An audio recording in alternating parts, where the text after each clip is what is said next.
Okay, so we're going to be making an instant mayonnaise now.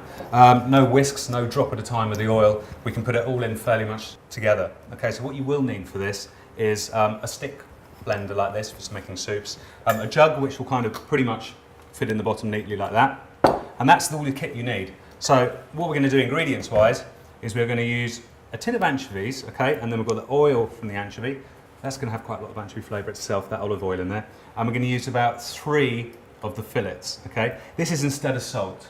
You could use salt if you don't like the idea of anchovies, but you hardly taste. If you didn't know they're in there, you probably wouldn't guess, okay? But they're a nice addition. Then we need an egg, okay? Then we need a teaspoonful of Dijon mustard. Now, what do you think about the whole egg versus just egg yolk debate? Well, I haven't had failure with a whole egg. The only time I'd need to use an egg yolk just on its own is if this split and didn't work, then we could salvage it by using another egg yolk, not the whole egg, because it could get a little bit too eggy if we use 2 full eggs in this. But to start with, a whole egg does me fine. Sounds good. Okay, so we have our egg in there, our anchovies in there, our Dijon in there, and let's have a little crack of pepper in there as well. Okay, so we don't use the salt because we've got the anchovies. What I'm going to do is I'm going to pop that in there, and we've got a bottle of, this is grapeseed oil, okay? A nice light oil, okay? If we used like an extra virgin all the way through, it's going to be a bit peppery, a bit heavy, not to mention expensive.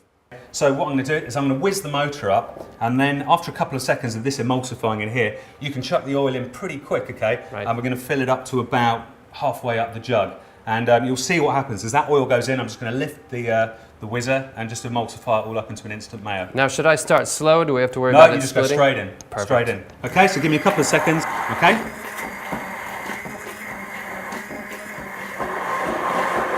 A little more, that'll do you. Okay, can you see the mayonnaise start to form now?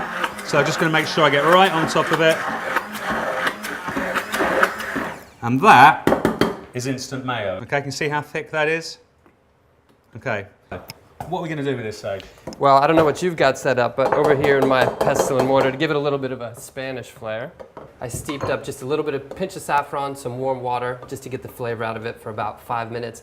I added some salt, garlic, so we could sort of paste it up, and a little bit of lemon juice, and that's just going to give us a nice pink color, pink ingredient. It's going to have the brightness of the lemon, sort of pungency of the garlic, and then that earthiness of the saffron. So sounds good. just give me a little dollop of the mayonnaise. There you go. And it's got that nice, you can see the sort of homemade color to it. So I'm just going to pour this off right in here. That's a good thing to mention actually about the colour. These eggs have got a really bright yolk, which does add this colour to it. So it's worth spending a bit of money and getting really nice free-range eggs for Definitely. this. And the saffron, of course, in this mix gives us that nice pink hue without getting too runny. So that's ready to put on your tortilla, serve with some bread, serve with paella if you're up for it.